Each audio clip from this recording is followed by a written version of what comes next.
কিরে ফরহাদ, কই গেছিলি? তোর সাথে টালাপ আছে? কেন? কিছু বলবা? দুনিয়ার কাজ তো করলামই, আখিরাতের কাজও তো কিছু করুন লাগবো। তুই কি কস? এই বছর হজে যাবার চাইতেছি। ভাই হঠাৎ করে হত দবার চাইতেছে। জমিন বেচা তো আমারই কম পড়বো, কোনোভাবে হত দবার জমি যেত না। দেখি কি করা যায়। এখন তুমি হজতে কি করবা? আর একটু বয়স হোক, পরে হতে যাইও। এই বছর আর তোমার হজতে যাইতে হইব না, সামনে বছর যাইও। আমি তো মাত্র 5 কাঠা জায়গা বেচে হজে যাবার চাইতেছি। সব জায়গা তো পইরে থাকবো, কখন কার কি হয়ে যা এটা তো বলা যায় না। তাই ভাবছিলাম হজটা কইরে হরিগা। আরে না, এই বছর তোমার যাইতে হইব না, সামনে বার যাইও। তাছাড়া তুমি বাড়িতে থাকো, বাড়িতে নামাজ বলেই তো হয়।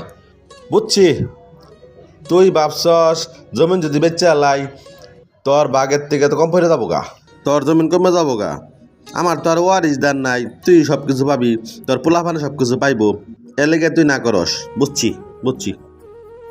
বাবা মা মারা যাওয়ার পরে তোর সুখের কথা চিন্তা করে নিজে কখনো বিয়ে শাদি করলাম না, যে তোর কষ্ট হবো।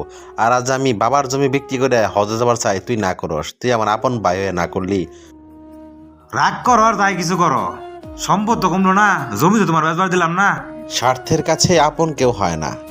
নিজের জমি বিক্রি করতে গেলেও অনেক সময় নিজের আপন ভাইও বাধা হয়ে দাঁড়াতে পারে।